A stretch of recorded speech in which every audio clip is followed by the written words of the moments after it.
More than 50 years have passed since Barney Miller first walked into the 12th Precinct, and the people who brought that squad room to life lived out stories every bit as dramatic as anything they investigated on screen. One of them died during the filming of the very season that was airing, and the cast, in shock, turned their next episode into a live farewell, raising their coffee cups to a man who was no longer there to drink it. Another spent nearly 4 decades hiding his true age from the entire industry, and the truth only came out after he was already gone. A third became one of the most famous victims of mistaken celebrity death reports in television history, forced again and again to prove, in public, that he was still very much alive. Long before he ever set foot in the fictional 12th Precinct, James Gregory had already lived an entire career's worth of villains, generals, and senators. When Barney Miller premiered in January 1975, he stepped in as Deputy Inspector Frank Luger, the blustering, nostalgia-drunk old-timer who peppered every visit with rambling stories from a New York that no longer existed. He was 63 years old when the show began, and behind him lay more than 3 decades of Hollywood and Broadway work most viewers never connected to his face. James Gregory was born on December 23, 1911, and began his professional life not in show business, but on Wall Street, working as a stockbroker's assistant. Acting started as a hobby, but by 1935, it had become a calling, and in 1939, he made his Broadway debut in Key Largo. World War II interrupted everything. Gregory served in the United States Navy from 1941 to 1946, and even appeared in Army training films during that stretch, a strange early credit that would later resurface unexpectedly in the 1982 documentary, The Atomic Cafe. After the war, Gregory built a reputation as one of Hollywood's most reliable authority figures, always playing men with power, and often men with a serious crack somewhere underneath that power. He was the McCarthy-esque Senator John Easelin in The Manchurian Candidate in 1962, opposite Angela Lansbury and Frank Sinatra. He was General Ursus, the human-hating guerrilla commander in Beneath the Planet of the Apes in 1970.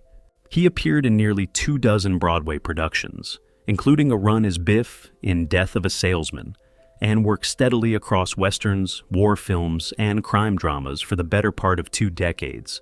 But it was Inspector Luger, a role loosely inspired by Barney Ruditsky, a real retired New York City police detective, that made Gregory a household face rather than just a familiar one. Audiences who had watched him play senators and generals for decades suddenly knew him as the sentimental old cop, wandering into the precinct to reminisce about the good old days of policing. He appeared in 66 episodes across all 8 seasons. Gregory married Ann Miltner, and the marriage lasted 58 years. The couple never had children of their own, but according to family members, Gregory became something close to a second father to his nieces and nephews, and was unfailingly gracious to the fans who recognized him from the show. He retired from acting in the mid-1980s, his final credit coming in a 1986 episode of Mr. Belvedere. On September 16, 2002, James Gregory died of natural causes at his home in Sedona, Arizona, just a few months short of his 91st birthday. He was 90. His wife Ann passed away 3 years later. The stockbroker who became a soldier, then a senator, then a general, then finally, in his 60s when most actors are winding down, a beloved sitcom fixture, was buried alongside her in the Sedona Community Cemetery. She never set foot in the precinct itself for long. Bernice Fish existed mostly as a voice on the other end of a phone call, the perpetually displeased, long-suffering wife whose complaints Detective Phil Fish absorbed with weary resignation. But when Florence Stanley did appear, she made an impression sharp enough to earn her own spin-off series. She was 50 years old when Danny Arnold cast her in the role in 1975, already a seasoned New York stage actress with decades of craft behind her. Florence Stanley was born Florence Lenore Schwartz on July 1, 1924, in Chicago, Illinois, to Jacob Schwartz and Hannah Weil. She studied at Northwestern University and began performing professionally in the 1940s, cutting her teeth in touring theater productions and off-Broadway stagings of works like The Importance of Being Earnest and Mackinac. By the 1960s, she had built a formidable reputation on the New York stage, including an acclaimed turn as Clytemnestra in the New York Shakespeare Festival's 1964 production of Electra, opposite Lee Grant. Her film career developed slowly, but with prestigious company.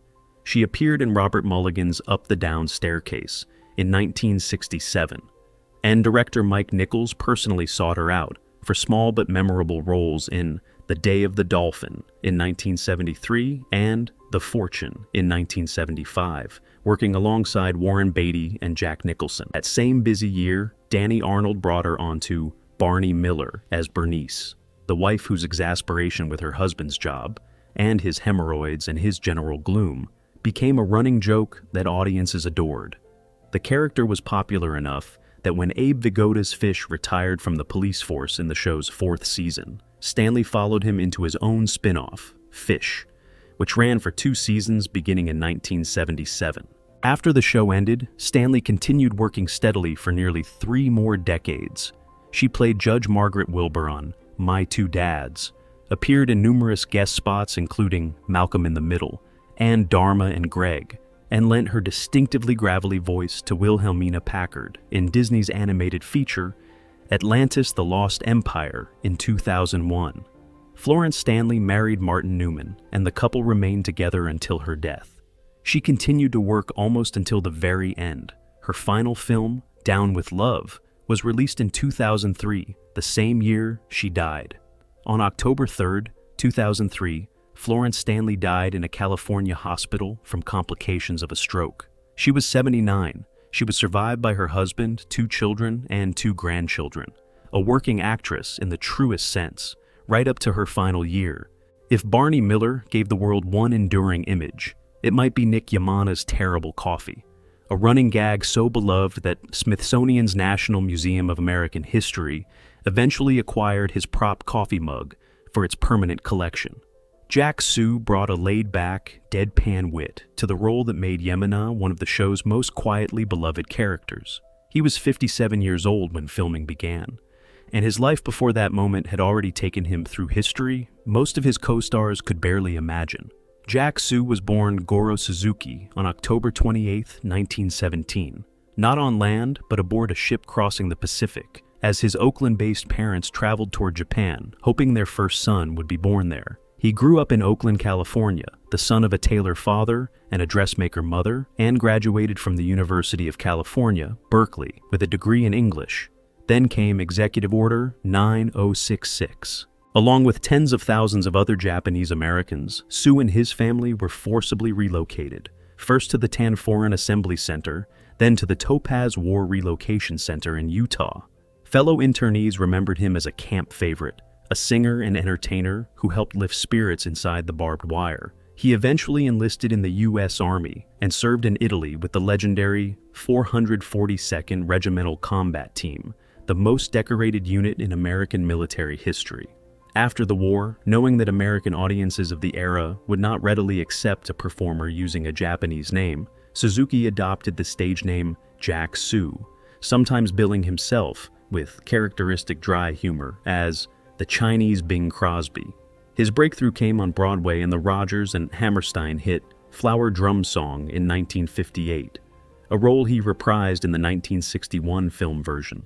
Through the 1960s, he worked steadily in film and television, including a supporting role in John Wayne's The Green Berets. His biggest opportunity came from an old friend. Sue had befriended Danny Arnold years earlier, back when both men were struggling comics working the club circuit in Cleveland. Arnold had promised Sue a role someday, and in 1975, with Barney Miller, he made good on that promise, casting Sue as Detective Nick Yemana. Sue refused throughout his career to play roles that demeaned Asian Americans, and on Barney Miller, he found a character who let him subvert stereotypes rather than lean into them. A wry, thoroughly American cop whose deadpan responses to well-meaning ignorance became some of the show's sharpest comedic moments. During the show's 5th season, Sue was diagnosed with esophageal cancer. He continued filming as long as he could, but the disease progressed quickly, and he missed the final episodes of the season. His last on-screen appearance came in an episode that aired in November 1978. On January 11, 1979, Jack Sue died. He was 61, According to accounts from those close to him, as he was being wheeled into the operating room for what would be his final surgery, he turned to Hal Linden and joked, in reference to his cancer, "It must have been the coffee." The cast, unwilling to simply move on, built a special retrospective episode around his memory, stepping out of character to speak honestly about who he had been, and closing the episode by raising their coffee cups in a final toast to the man who had made bad coffee a punchline for 4 seasons, and had done it with more grace and dignity than almost anyone realized at the time. Standing at 5'4", surrounded by co-stars who mostly topped 6 feet, Ron Carey turned Officer Carl Levitt's physical stature into the character's defining joke. A relentlessly eager, faintly desperate patrolman, forever angling for a promotion to detective that always seemed just out of reach. He joined the show's cast in its 2nd season in 1976 at age 40, after first appearing as a guest star criminal the season before. Ron Carey was born Ronald Joseph Sisenia on December 11, 1935, in Newark, New Jersey. He earned a bachelor's degree in communications from Seton Hall University in 1956, and then set out to build a career as a stand-up comic in New York City, eventually landing national television appearances on The Merv Griffin Show, The Tonight Show, and The Ed Sullivan Show. His film career began with a supporting role as a Boston cab driver in the Jack Lemmon comedy The Out-of-Towners in 1970. Carey first appeared on Barney Miller in its 2nd season, playing a small-time crook nicknamed The Mole. The producers liked what they saw enough to bring him back permanently, this time on the right side of the law, as Officer Levitt, a character who would tiptoe on his heels to make himself look taller after delivering a point he considered particularly sharp. Carey stayed with the show for its final 6 seasons, and Levitt's slow, grudging promotion late in the series run became one of its quieter, more satisfying long-form jokes.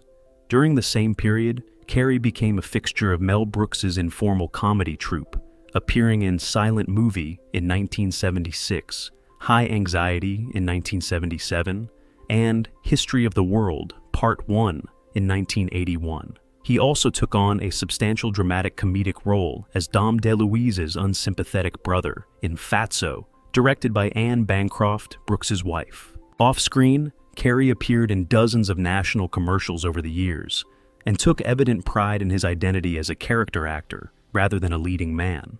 "Stars are stars," he told an interviewer in 1989, "but without us, the show wouldn't go on." Carey married Sharon in November 1967, and the couple remained together for the rest of his life, 38 years by the time of his death. They had no children. Ron Carey died of complications from a stroke on January 16, 2007, at Cedars-Sinai Medical Center in Los Angeles. He was 71.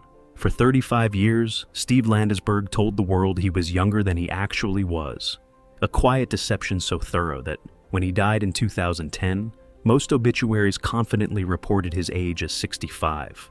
The truth, revealed only afterward by his own daughter, was that he had been 74. It is a strange and oddly touching footnote to the career of an actor whose Barney Miller character, the erudite and unflappably intellectual detective Arthur Dietrich, was built almost entirely around calm, unshakable command of the facts. Steve Landesberg was born Stephen Landesberg on November 23, 1936, in the Bronx, New York, to Anne Landesberg, a milliner, and Abraham Landesberg, a grocery store owner. He built his early reputation as a stand-up comedian, developing a gift for celebrity impersonations and dialects that made him a frequent and reliable guest on Johnny Carson's The Tonight Show throughout the 1970s. He was part of an improvisational group called the New York Stickball Team, whose performances were later broadcast on cable television. Landesberg joined Barney Miller at the very end of its first season in 1975 at 38 years old, stepping into a cast that already had a strong ensemble identity. And he made it work by giving Dietrich a completely different energy than anyone else in the precinct. Dry, endlessly well-read, and almost impossible to rattle. He remained with the show through all 124 of his episodes, earning 3 Emmy nominations along the way, and playing a dual role as the occasional recurring character, Father Paul. According to his daughter Elizabeth, Landesberg began shaving years off his birth date early in his stand-up career, worried that comedy clubs would be reluctant to book an older performer.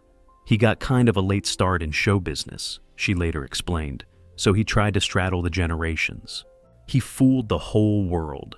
For over 3 decades, that fiction held, through Barney Miller, through his later film work in Wild Hogs and Forgetting Sarah Marshall, through guest appearances on Seinfeld, The Golden Girls, and Law and Order. Landesberg married Nancy Ross, and the couple had a daughter, Elizabeth. Steve Landesberg died of colon cancer on December 20th, 2010 in Los Angeles. He was 74, 9 years older than almost anyone watching his career had ever been allowed to know. Detective Ron Harris was, by design, the most literary man in the room, a sharp-dressed, ambitious detective secretly working on a novel, a character whose intellect and polish quietly push back against decades of one-dimensional television portrayals. Ron Glass played him for the entirety of the show's run, appearing in 164 episodes and earning an Emmy nomination in the process. He was 29 years old when the show premiered in January 1975. Ronald Earl Glass was born on July 10, 1945, in Evansville, Indiana, to Lethea and Crump Glass. He graduated from St. Francis Seminary in 1964 and went on to earn a Bachelor of Arts in Drama and Literature with a double major from the University of Evansville, an achievement significant enough that the university later awarded him a Medal of Honor. He made his stage debut at the Guthrie Theater in Minneapolis before relocating to Hollywood, where he began building a resume of guest appearances on shows including Sanford and Son, All in the Family, Maude, and Good Times. Barney Miller made him a recognizable face for the rest of his career, but Glass never let the role define the boundaries of what he could do. After the series ended in 1982, he co-starred with Demond Wilson in a remake of The Odd Couple. He worked steadily across the following decades in guest roles on shows ranging from Friends to CSI. Then, in 2002, more than 2 decades after Barney Miller ended, Glass found an entirely new generation of fans playing Shepherd Book, a mysterious, quietly principled preacher, in Joss Whedon's short-lived but fiercely beloved science fiction series, Firefly, a role he reprised in the 2005 film Serenity. For an actor whose defining role had once been a 1970s sitcom detective, Firefly gave him a second creative life entirely, one that many fans discovered before they ever knew he had played Ron Harris at all. Glass never married. He followed the Buddhist faith throughout his life and was a member of the Soka Gakkai International, a lay Buddhist organization. On November 25, 2016, Ron Glass died of respiratory failure in Los Angeles, California. He was 71, a quiet, private man whose 2 very different iconic roles, 3 decades apart, continue to introduce him to new audiences who often have no idea they are the same actor. The passionate, proudly Puerto Rican Detective Sergeant Chano Amenguale was part of the original ensemble that walked into the 12th Precinct when Barney Miller premiered, one of the earliest and most visible Latino characters given real emotional depth on American network television. Gregory Sierra played him for the show's first 2 seasons. He was 37 years old, just 2 days shy of his 38th birthday when the show premiered. Gregory Joseph Sierra was born on January 25, 1937, in Manhattan, and raised in Spanish Harlem by an aunt after his parents did not take on his care themselves. He briefly considered the priesthood and attended a seminary college in Brooklyn before instead serving in the United States Air Force. His path into acting began almost by accident. He accompanied a friend to an audition for the National Shakespeare Company purely to offer moral support, ended up performing an improvisation of his own, and was cast instead of the friend he had come to support. He went on to play Shakespearean leads, including Macbeth and Romeo on the New York stage. His television breakthrough came in 1972 as Julio Fuentes, the easygoing Puerto Rican neighbor of Fred Sanford on Sanford and Son, a character who became a fan favorite and remained one of Sierra's most beloved roles throughout his life. 3 years later, he joined Barney Miller as Chano, bringing genuine emotional weight to the role. In the acclaimed 1975 episode The Hero, Sierra's character shoots 2 suspects during a robbery, and, rather than accepting the commendation his colleagues believe he deserves, breaks down in tears, racked with guilt. "I think Barney Miller is much more real than any other cop show," Sierra said at the time. "The people in the show have real problems. Chano was written out of the series at the end of its second season so that Sierra could headline a new sitcom from the same creator, AES Hudson Street, though that show lasted only 6 episodes. His career continued steadily for decades afterward, recurring roles on Soap, Hill Street Blues, and Murder, She Wrote. A memorable run as Lieutenant Lou Rodriguez on the first season of Miami Vice, before he asked to be written out because he did not want to relocate to Miami, and later film work including Vampires and Hot Shots, Part 2. Sierra was married to Helene Tabor. He died of cancer on January 4, 2021, in Laguna Woods, California, at the age of 83. He was quite wonderful, his wife said afterward, and my heart is broken into 400 million pieces. No actor connected to Barney Miller became a stranger pop culture phenomenon than Abe Vigoda, not because of anything he did on screen, but because of how many times the public was wrongly told he had died. Vigoda played Detective Phil Fish, the world-weary, hemorrhoid-plagued oldest detective in the Precinct, from the show's premiere in 1975 into its 4th season, when the character retired from the force and spun off into his own series. He was 53 years old when the show began, already carrying one of the most instantly recognizable faces in American film. Abraham Vigoda was born on February 24, 1921, in Brooklyn, New York, the son of Samuel Vigoda, a tailor, and Lena Moses, Jewish immigrants from Russia. He began performing with the American Theater Wing in 1947 and spent the next 2 decades building steady stage and television credits, staying in shape for the physically demanding stage work through a daily habit of jogging 3 to 5 miles. His single most famous film role came almost by chance. Director Francis Ford Coppola cast actors without agents through open casting calls for The Godfather, and Vigoda walked away from one of those calls with the role of Salvatore Tessio, the mob captain whose calm, doomed request, "Tom, can you get me off the hook, for old time's sake?" became one of the film's most quietly devastating moments. His audition for Barney Miller arrived in the middle of one of his morning runs. "My agent calls about a new series called Barney Miller, saying, 'Go there at once,'" Vigoda later recalled. "I was tired and exhausted. I must have run 5 miles that morning." Whatever exhaustion he carried into that room translated perfectly onto the character. Fish's hangdog, world-weary delivery made him arguably the show's most beloved figure, earning Vigoda 3 consecutive Emmy nominations. The character proved so popular that a spin-off, simply titled Fish, launched in 1977, running for 2 seasons with Florence Stanley as his on-screen wife. Then came the strangest thread of Vigoda's career. In 1982, People magazine mistakenly referred to him as deceased. At the exact moment he was very much alive and performing in a stage play in Calgary. Rather than take offense, Vigoda leaned all the way into the joke, posing for a photograph sitting up inside a coffin, holding the erroneous issue of the magazine. The mistake recurred for the rest of his life.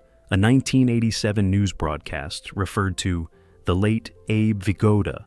A website was created with the sole purpose of announcing, day by day, whether he was alive. A Late Night with David Letterman sketch had Letterman attempting to summon his ghost, only for Vigoda to walk in and declare, "I'm not dead yet, you pinhead."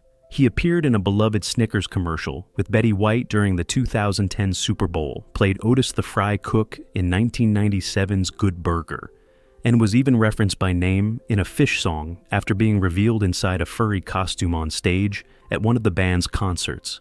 He carried the running joke, decade after decade, with visible good humor.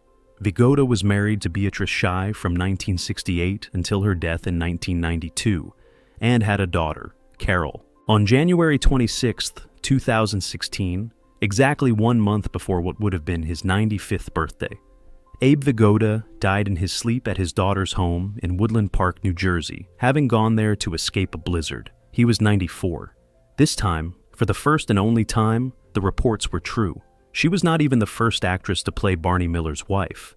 Abby Dalton originated the role of Elizabeth in the unaired pilot before Barbara Barrie was brought in when the series was picked up. But it was Barrie's version of Elizabeth, appearing in 37 episodes across the show's first 3 seasons, that audiences remembered, sensible, quietly sardonic, and clearly the intellectual equal of the husband she teased. She was 43 years old when the show began, already a Cannes Film Festival award winner with a genuinely remarkable career behind her. Barbara Barrie was born Barbara Ann Berman on May 23, 1931, in Chicago, Illinois, and raised in Corpus Christi, Texas. She earned a Bachelor of Fine Arts in Drama from the University of Texas at Austin, then moved to New York, where she built a substantial stage career, including an Obie Award for The Killdeer in 1974, and a Tony nomination for originating the role of Sarah in Stephen Sondheim's Company in 1970. Her film breakthrough had come years earlier, in 1964, when she won the Best Actress award at the Cannes Film Festival, tied with Anne Bancroft, for her performance in One Potato, Two Potato, a groundbreaking drama about interracial marriage. After joining Barney Miller in 1975, Barrie's screen time gradually diminished as the series shifted its focus almost entirely to the squad room itself, and she departed the role in 1978. But her career only grew from there. In 1979, she earned an Academy Award nomination for Best Supporting Actress for her performance as Evelyn Stoller, the wry, supportive mother in Breaking Away, a role she reprised the following year in the short-lived television adaptation, earning an Emmy nomination in the process. She went on to play Mamie Eisenhower in the 1979 miniseries Backstairs at the White House, and later found a whole new audience as Brooke Shields' grandmother on Suddenly Susan, appearing in 92 episodes between 1996 and 2000. In 1994, Barrie was diagnosed with and successfully treated for rectal cancer, an experience she later documented in her candid memoir, Second Act, Life After Colostomy and Other Adventures. She married Jay Harnick, brother of the celebrated lyricist Sheldon Harnick of Fiddler on the Roof, in July 1964. The couple had 2 children, Aaron and Jane, and remained married until Jay's death in 2007.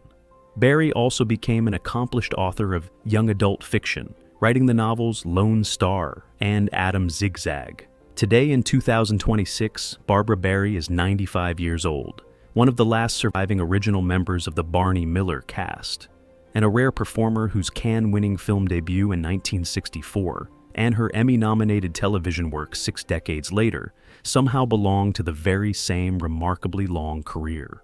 Big-hearted, occasionally oafish, and endlessly good-natured, Detective Stan Wojo Wojciechowicz was the emotional counterweight to Abe Vigoda's world-weary Fish, and Max Gail played him for the entirety of the show's 8-season run, earning 2 consecutive Emmy nominations for Outstanding Supporting Actor.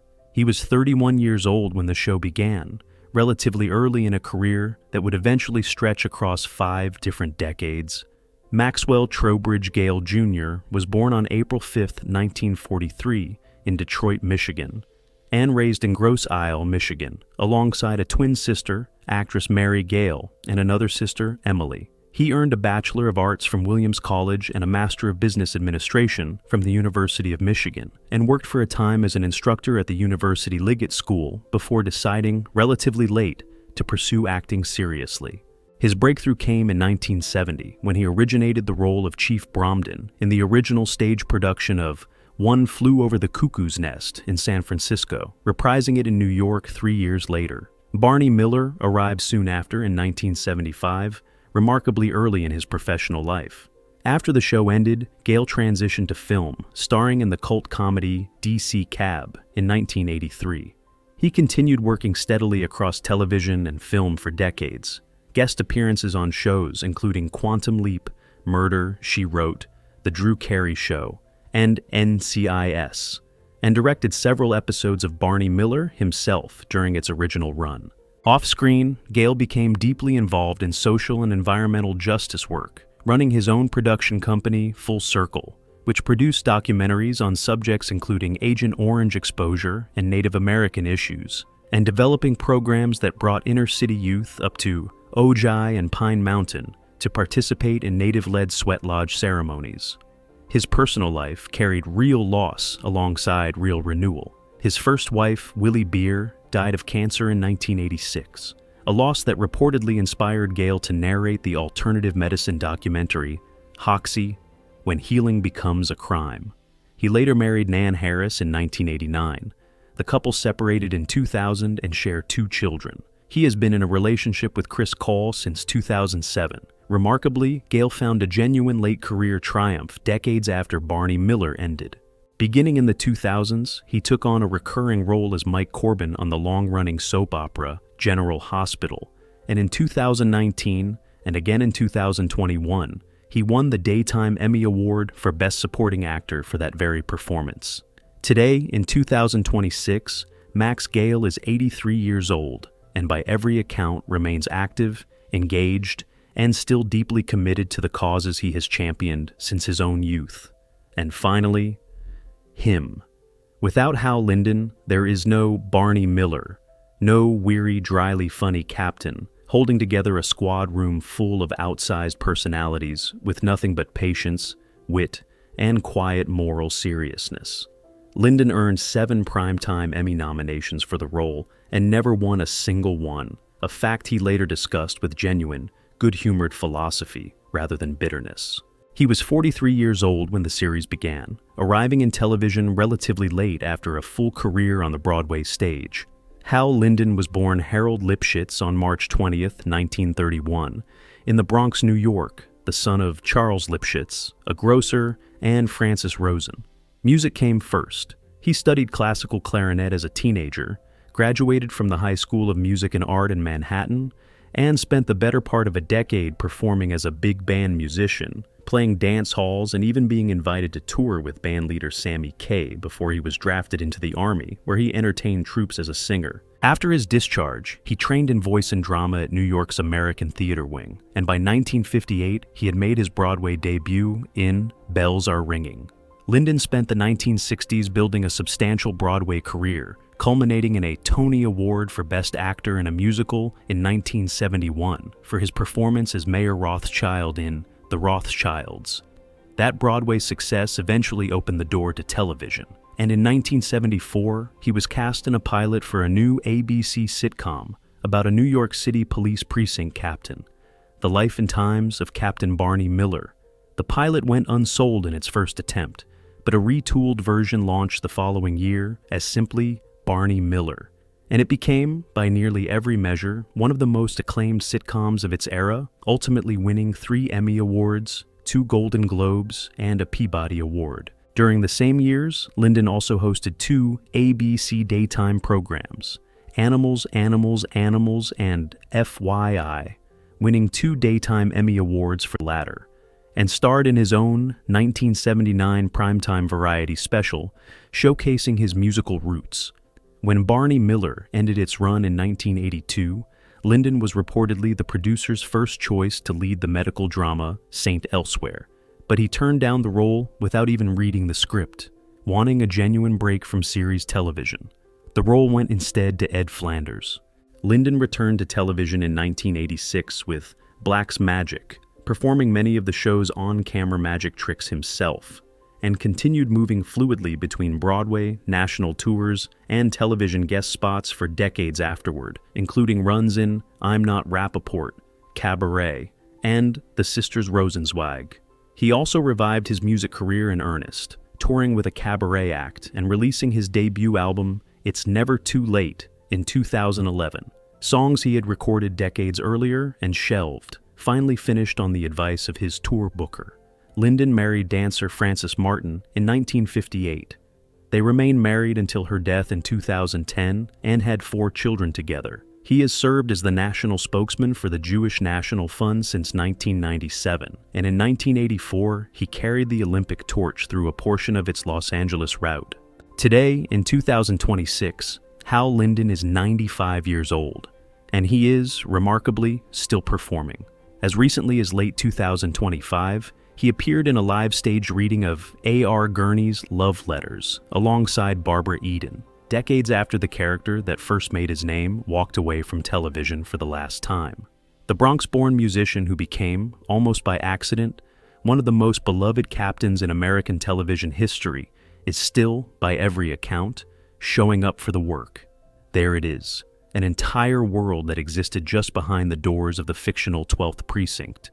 A dying man's final joke about bad coffee, A 3-decade lie about a birth date, uncovered only in an obituary. A death hoax so persistent it became a running national gag, told and retold by the very man it was about. Emmy wins, Emmy near misses, cancer battles won and lost. Marriages that lasted 50 years, and marriages that lasted a handful. But all of them are part of one story. A story about how 8 years inside one fictional squad room can become 50 years of memory. About how ordinary human beings, playing detectives, playing a captain, playing a nagging wife on the other end of a telephone line, quietly built something that still makes people laugh half a century later. Tell us in the comments, which of these stories surprised you most? And where in the world are you watching from today? If you want to keep finding the real stories behind the classic shows and the people who created them, subscribe to this channel and ring the bell. Every week, we go past the legend and into the life.